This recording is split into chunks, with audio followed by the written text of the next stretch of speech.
Welcome back to Dark Cinema Recaps, where horror's for life, not just for October. And today, we're going to be recapping 1991's Wes Craven's New Nightmare. Now, I didn't include it in the Nightmare on Elm Street franchise because it's technically not canon. It is just a meta version of itself. But it's honestly a fantastic film. I absolutely love it. And stick around to the end, because I got something pretty big to talk to you about after all this. Heather Langenkamp lives in Los Angeles, California, with her husband Chase and their young son Dylan. She is recognised for her role as Nancy Thompson from a Nightmare on Elm Street film series, focusing on her career in television. One night, she has a nightmare that her family is attacked by a set of animated Freddy Krueger claws for an upcoming Nightmare film, where two workers are brutally killed on set. Waking up to an earthquake, she spies a cut on Chase's finger, exactly like the one he had received in her dream, but she quickly dismisses the notion that it was caused by the claws. Heather receives a call from an obsessed fan who quotes Freddy Krueger nursery rhyme in an eerie Freddy-like voice. This coincides with a meeting she has with New Line Cinema, where she has pitched the idea to reprise her role as Nancy for a new Nightmare film, which, unbeknownst to her, Chase has been working on. She returns home and sees Dylan watching her original film, and Dylan has severely traumatizing episodes where he screams at her. The frequent calls and Dylan's strange behaviour cause her to call Chase, and he agrees to rush home from his workplace at Palm Springs, as the two men from the opening dream did not report in for work. Wonder why. Chase falls asleep whilst driving and is slashed by Freddy's claw and dies. His death seems to affect Dylan even further, well, obviously it's his dad, which concerns Heather's longtime friend and former co-star, the late John Saxon. He suggests she seeks medical attention for Dylan and herself after she has a nightmare at Chase's funeral in which Freddy tries to take Dylan away. Dylan's health continues to deteriorate, becoming increasingly paranoid about going to sleep and fearing Freddy Krueger, even though Heather has never shown Dylan her films. She visits the Nightmare creator, the late Wes Craven, who admits to having precognitive dreams that his films captures an ancient supernatural entity which has now been freed after the film series ended with the release of Freddy's Dead: The Final Nightmare. Be glad that's where it ended. Alright, that was rough. If it went on any further, you know what? This is a good thing. Let's just move on. In the guise of Freddy, the entity now focuses primary foe on Heather, as killing her will allow him into the real world.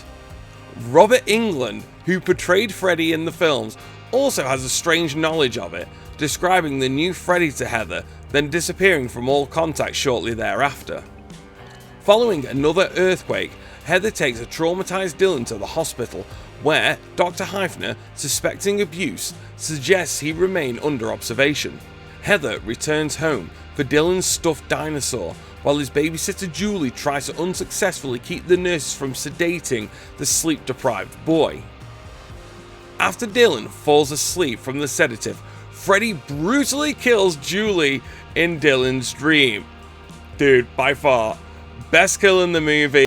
Capable of sleepwalking, Dylan leaves the hospital on his own accord, whilst Heather chases him across the interstate as Freddy taunts and dangles him before traffic. Upon returning home, Heather realises that the reality is starting to overlap with Freddy's make-believe realm, with Saxon as Nancy's father, Don Thompson, and her street the exterior of her house, and her clothes have all transformed into Nancy's.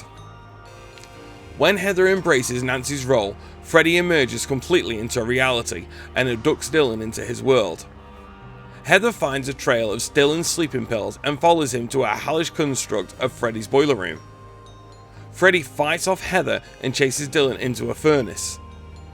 Dylan escapes the furnace, doubles back to Heather, and together they push Freddy into the furnace and light it, destroying both the monster and its reality. Dylan and Heather emerge from under his blanket, and Heather finds a copy of the recent events and a screenplay at the foot of the bed.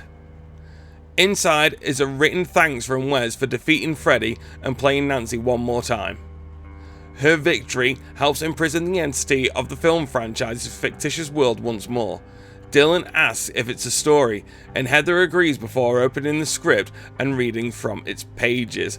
Now this is the most meta horror film ever, which would kind of make sense because the film Wes Craven did after this was 1996's Scream, which is something that we have all covered a lot on this channel, so we won't go any more into that. So that kind of wraps up Robert Englund as Freddy for a while. As far as Freddy vs. Jason goes, that's going to be coming later on in the summer when we have got through all the Friday 13th stuff, and we've got piles and piles of things to do before then. I've got plenty of franchises which we've kind of started when we first started, and now I really want to get the rest of them done. So once everything's in order and we get Friday the 13th done with, then we will do Freddy vs. Jason, and then we will do a whole recap of all of the Freddy Krueger films. So next week we are going to be taking a look at the 2010 remake of A Nightmare on Elm Street. Again, for better or for worse, there are some things about that film that I actually don't hate, to be fair. Also, in the meantime, coming up, we are going to be having The Nun 2, and then after that, oh boy, things around here are going to get a lot more groovy.